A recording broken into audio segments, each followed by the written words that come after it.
इस समय मैं मौजूद हूँ बलिया और आप देख सकते हैं श्री महर्षि भृगु मुनि मंदिर यह है। और मैं ये बता दूं कि बलिया को भृगु नगरी के नाम से जाना जाता है।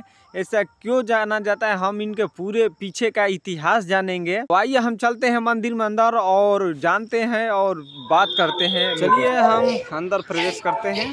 तो ये आप देख सकते हैं और आपको मैं लाइव तस्वीर दिखा रहा हूँ।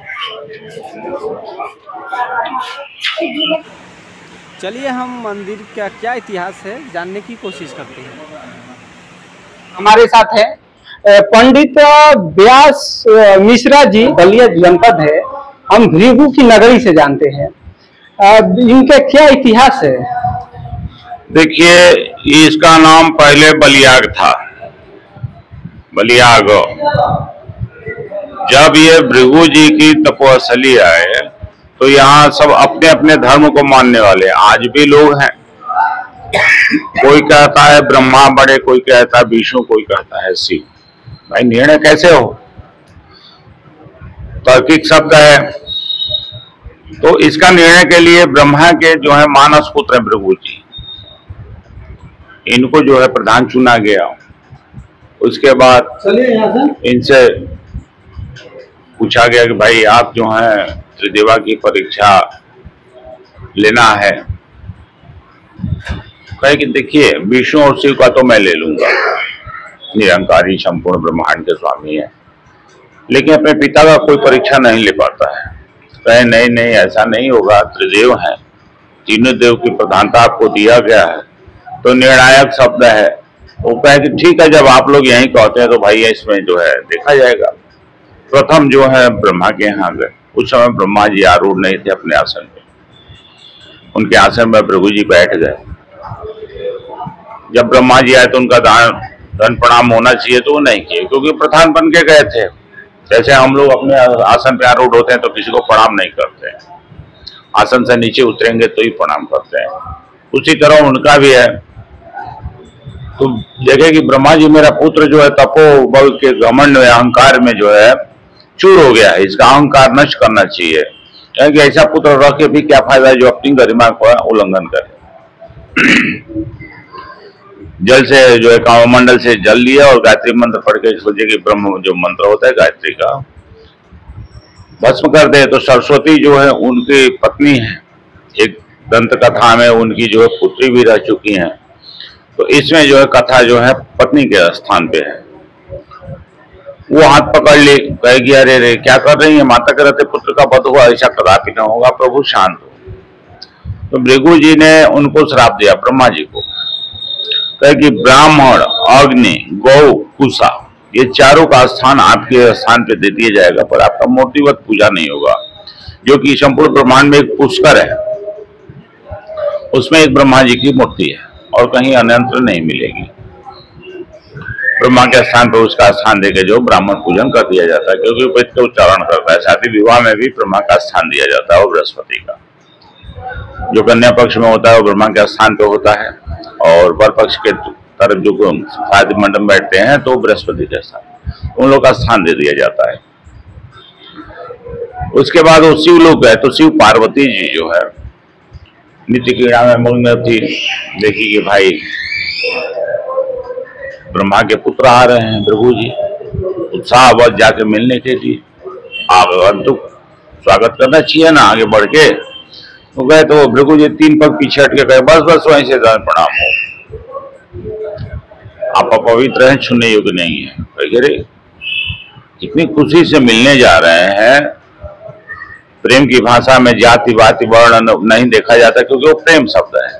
पर ये जो है इतने तपोबल से अहंकारित हो गया है कि वो जो है हमारा फन कर रहे हैं। भले क्यों बोलते हैं कि शमशान की विभूति लगाते हो, नरमुंडों की माला आप लोग पहनते हैं, शरीर में जो है भुजंग सांप बिच्छू लगते रहते हैं, आपके सभा में भूत प्रेत पिशाच सब लूले रंगड़े से बैठे रहते हैं, आप सुनिए कि नहीं अपवित्र है।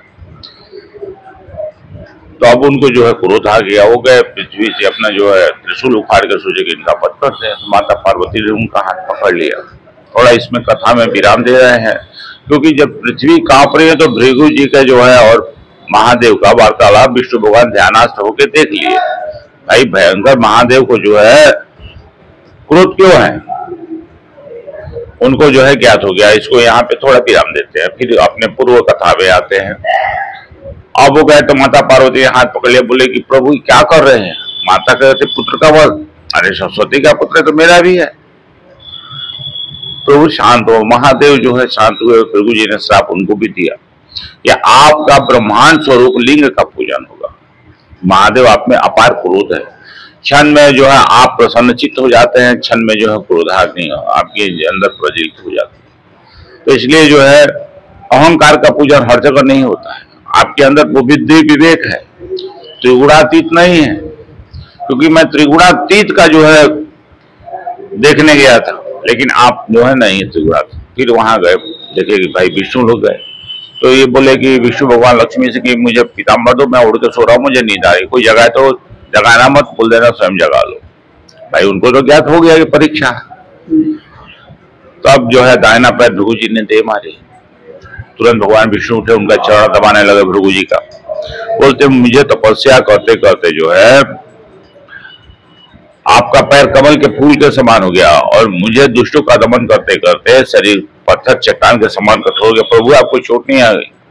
भृगु जी का जो है और विष्णु भगवान का वार्तालाप लक्ष्मी को सहन नहीं हुआ, क्योंकि विष्णु भगवान ने भृगु जी के चरण पकड़ के कहा था। तो लक्ष्मी कहती कि ब्राह्मण कलयुग में जो है, कलिकाल जिसको कहते हैं हमारी संस्कृत भाषा में, हिंदी भाषा कलयुग है, इसमें दरिद्र होंगे, मांस मदिरा का भक्षण करेंगे, नाना प्रकार के दुष्ट कर्म पाप कर्म करेंगे। उनका जो ऐसा भी मान्यता है कि जब भृगु जी तप करने निकले थे तो जो एक सूखे बांस लिए थे, वो भी आकर बलिया ही धरती पर हरा हुआ। भृगु जी का जो है और लक्ष्मी का वार्तालाप, विष्णु भगवान ने रोका, बोले कि भाई लक्ष्मी क्या करती हो। भृगु जी बोले कि लक्ष्मी तुझे बहुत घमंड है, तू ब्राह्मण के चरण में आके गिरोगी। जैसे ब्राह्मण का पाव पूजा जाता है हर जगह, यहाँ चरण में ही लक्ष्मी को रखा जाता है। जो भी यहाँ के ब्राह्मण है, पैर पूजने के समय कोई हाथ में देता है, पर हम लोग हाथ में नहीं लेते, चरण में ही रखवाते हैं। तो एक जो है स्त्री 10 पुरुष के साथ रहे तो उसकी गरिमा हनन होता है, और एक जो है एक स्वामी के साथ बजे तो वो पतिव्रता कहलाती है, उसकी गरिमा का जो है लाछा लगता है। तो उसको ध्यान दिया जाता है उस शब्द के लिए। भृगु जी ने भृगु संहिता रचना की, बहुत बेस वर्तमान का जो है उसमें वर्णन है। कुछ अंग्रेज ले गए, कुछ जो है यहाँ पे आपका जनकपुर में एक पन्ना रह गया है कुछ, तो वहाँ पे प्रधान होता है, वहाँ पर जगह है, स्थान है। भृगु जी की आयु जो है, गंगा जी की आयु 5,000 वर्ष थी, तो दत्तर मुनि से बोले कि भाई इनका जो है संगम बनाया जाए। अयोध्या से वशिष्ठ से मांगे, जो 5 वर्ष के बाल्यकाल में ही बगल में जो दत्तर मुनि है आरूढ़ है, उनसे कहे तो जाके सरजू को मांग के लाए, तो वहां से पतली रेखा कट आके आगे संगम पे की। तो सरजू का जब संगम हुआ तो वो नाम जो है दर दर करके आई आवाज, तो उससे उनका नाम जो है दर दर मुनि पड़ा। वाल्मीकि की भी नगरी है बलिया। इसका नाम पहले बलियाग था, लेकिन गौ हटा के या रह गया, गौ विलुप्त हो गया है, नहीं तो ओरिजिनल नाम इसका बलियाग है। अब रही आप जो है हरिबास के कहते हैं, तो छड़ी था, सूखा बांस का डंडा नहीं, वो बांस कहते हैं, दंत कथाओं में ये लोग कहते हैं, लेकिन वेद पुराण में नहीं है। इसकी कथा है श्री भागवत में 88 से 98 अध्याय है। ये आपका जो है विशेष इसमें कथा मिल जाएगा, पेज नंबर मैं बता रहा हूँ, क्योंकि 18 पुराण में इनकी कथा है। कुछ अपवाद भी जोड़ा जाता है। अब ये है भृगु जी का स्थान, वहां आपने गया नहीं, शायद गए हैं, नहीं गए। भृगु रासन है बिहार में, नहीं है, अभी स्थान है, आज भी है। वहाँ छोटा सा लगता है, लेकिन ये मेला विशाल है। ये तीसरा स्थान है भृगु जी का, और ओरिजिनल ये स्थान है जो आप देख रहे हैं, आसन जो चौतरा देख रहे हैं, उसके अंदर यज्ञ की विभूति है, कमंडलेश है, जो हवन किया गया है तुतिया कलर का संगमरमर से मंत्र करके, और इनका जो है आसन है, छड़ी है, उनका जो है लगाते थे। समझ रहे हैं ना। तो ये सब कुछ पादुका है, उसी का पूजन होता है, चरण पादुका। पहले चरण का ही बड़ों का जो है सम्मान किया जाता है। भृगु जी मरे नहीं है, वो तो शरीर गए हैं धर्मराज की सभा में, आज भी है। और सूर्य के साथ आज भी माघ महीना में सूर्य के साथ 1 महीना जो है प्रवचन करते हैं, स्वस्ति वाचन करते हैं, जो रथ पे आरूढ़ होते भृगु जी। ये पुराणों में लिखा हुआ है। और कुछ आप पूछना चाहें तो मैं पंडित व्यास जी मिश्रा, भृगु मंदिर मुख्य पुजारी। अच्छा, ये भी मान्यता है, ऐसे लोग कहते हैं कि अगर भृगु महाराज के एक बार दर्शन कर लेने से उनके जो भी पाप है, पूर्णिमा के जो एक बार स्नान करके गंगा जी का दर्शन करें तो उनके पूरे जो पाप है धुल जाते हैं। इनका क्या है, सच क्या है? 100 साल काशी, 1 दिन भृगु नगर। भृगु नगर में, भृगु दरबार में जो है आसन में आके व्यक्ति सोता है, विराजमान होता है और गंगा स्नान करके पुनः जल चढ़ाता है, तो उसका जन्म जन्मांतर का पाप कटित होता है। इतना बड़ा ये तपोस्थली है। ये नैमिषारण्य पुरानी काशी है। ये यहाँ भोलेनाथ जो है, काशी विश्वनाथ जो महादेव है बनारस वाले, यही निवास करते थे। तो यहाँ जगह भृगु जी जब आए तो कहे कि भाई हमारे नगर में भूखा जगेगा पर भूखा नहीं सोएगा, एक टाइम उसको आहार जरूर मिलेगा। आप कहीं अनंतर चले जाए तो उत्तर दिशा के तरफ 180 किलोमीटर जो है उत्तर तरफ गए, वो त्रिचूल पर जो है मोक्षदायिनी काशी बसाए, यहाँ से छोड़ के महादेव गए। भाई इनकी गरिमा अलग है। यहाँ जो भी व्यक्ति जन्म लेता है अपने आप को धर्मात्मा पुण्यात्मा समझे, क्योंकि अनेकों पुण्य कर्म करने के बाद जो है एक दिव्य पुंज मिलता है और उस दिव्य पुंज का अर्जन करना नितांत आवश्यक है।